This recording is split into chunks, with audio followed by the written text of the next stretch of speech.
Hello everyone, my name's Matt Johnston and welcome to The Interesting Times, a political comedy show from the UK. The big news of the week has to be Rachel Reeves' spending review. And honestly, not everyone was a fan, with The Express setting up a poll on Monday asking should Rachel Reeves resign, which to be fair, they also ran on the 14th of March. And as she had the temerity to still be there by Thursday, The Express then ran a poll asking, should Rachel Reeves be sacked? Again, not the first time they asked the question, or the second, or the third, or the fourth.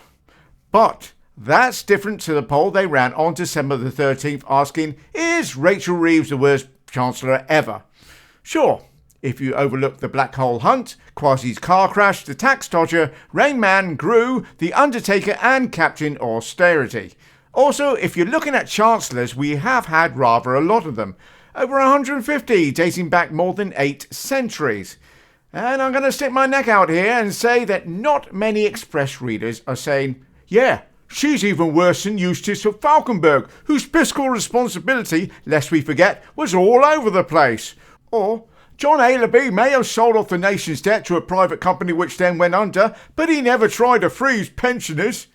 Even Julius Caesar was a better Chancellor. So, what does the spending review, a breakdown of what departments get what money, look like? And could this in fact be the worst Chancellor in history? Let's hear from some experts, and for balance, let's also hear from some non-experts. Tories. The NHS will receive an extra £29 billion a year for the next 3 years. She announced that defence spending will increase to a higher than expected 2.6% of GDP by 2027. She confirmed that £39 billion will be made available for social and affordable housing over the next decade. Confirmation too that £15.6 billion has been set aside for public transport. Whether or not that's enough to deliver a real radical shift in waiting lists depends basically on whether the government can turn around the collapse in NHS productivity. The settlement today does not address the chronic underfunding in the police service. We had hoped for significantly more than what we've been given. Almost all public services are performing worse now than they were in 2010. Today's investment in the NHS will be like pouring water into a leaky bucket if hospitals cannot discharge patients who are well enough to leave because there aren't the care workers to help them recover at home. Well, I think we would have made different choices entirely. The targets on efficiencies in departments are disappointing. It's about how well you put pressure on the system to deliver efficiencies. And I'm afraid Rachel Reeves and Darren Jones have shown today they're a soft touch. The government spending is completely out of control. I know the Chancellor considers herself to be a world-leading economist. Is Rachel Reeves a knave or a fool? I'll tell you what she is, Jacob. Employed. But what of the current Shadow Chancellor of the Exchequer, Mel Stride? What's his take? Of course, investment in the economy is a good thing, but the point that I'm making is it has to be on the basis that it's affordable and responsible. And the problem is that when you're in a position where you've got an anemically growing economy because of the poor choices that you've But you had 14 years to sort it, and most people would say in those 14 years you were largely incompetent. How dare you, Robert Peston? I'm not having that. Largely incompetent indeed. They were completely incompetent. So many people ready to jump on Rachel Reeves' spending plans. Some of them you'll recognise. Some of them maybe you won't. But come on, there's only one person you really want to hear from right about now, isn't there? Is she coming out? Excuse me.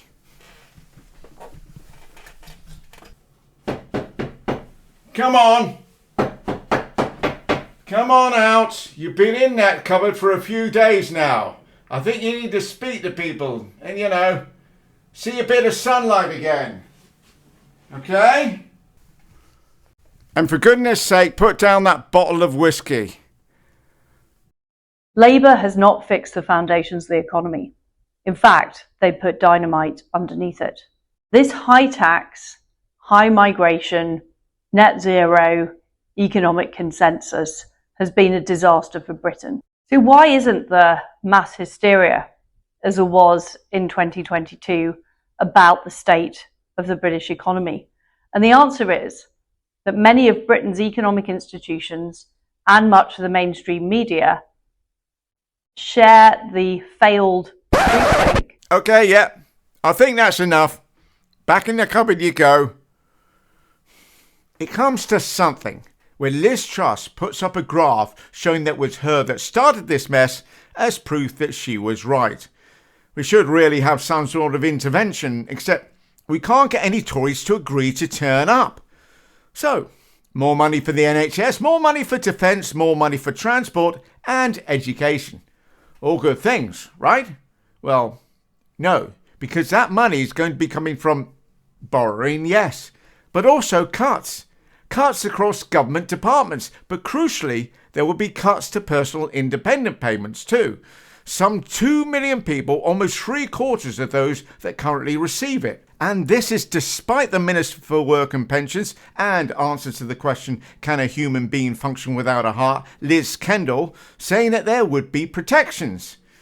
For some, those protections for the minority that don't miss out altogether include having your PIP frozen at a maximum of £97 per week for existing claimants and chopping to a maximum of £47 per week for new claimants. Oh, and only having an assessment every 3 years rather than annually for those with less than 12 months to live. The horror of this, to see things being nearly as bad as the Tories during their most iniquitous years, isn't one of getting the right message out there to the people. It's getting the right message in there to the government. And the sharp and insightful individual on Thursday's Question Time said it best. Of course, he was in the audience. Said that Labour got in because people wanted change. They didn't. Labour got in because they wanted Labour in charge. And why did they want Labour in charge? Because of what you stand for. Exactly, as confirmed by Luke Trill, director of the More in Common polling company. When you ask people why they vote for Labour, number one on the list is protecting the working class, followed by looking after public services. And confirmed by Starmer himself. Yes, I'm bringing those posters up again. This is what people expect Labour to do. Not cut PIP to thousands of the most vulnerable in our country, or cut overseas payments to the most vulnerable in other countries. And I get it. The Tories have ran the bell in the local and scarpered out the toilet window, leaving Labour to pick up the tab. If only there was some sort of answer staring us right in the face. The targets on efficiencies in departments. Something. It's about how well you put pressure on the system. Anything. Have shown today they're a soft touch. Some way to bring in some much needed revenue.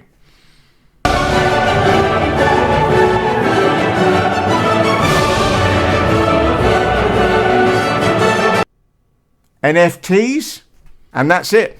No time to talk about Zia Yusuf, who has the attention span of an American president. Oh, I'm sorry, that should be current American president. Current, more orange, I'd say, as he's gone from chairman of the Reform Party to quitting the Reform Party to rejoining the Reform Party to becoming leader of his very own little UK Doge in the Reform Party to now wanting to stand as an MP for the Reform Party. And that's just in the last week. So that's 4 different employments he's running. 5 if you count me. After all, where would I be without this guy? It's because the vast majority of Tory MPs are against. Hang on. I've asked you questions here. Please answer. How would, it's a central part of your policy, I understand it, you turn the boats around and deposit the people back on the beach in France, and France would just have to swallow that. When he's on, they really should change the name of that show to So Many Questions Time.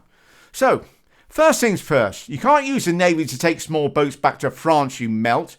UK ships entering French water without their permission would be an act of war. The French would seize our ships and sailors and put them all on trial.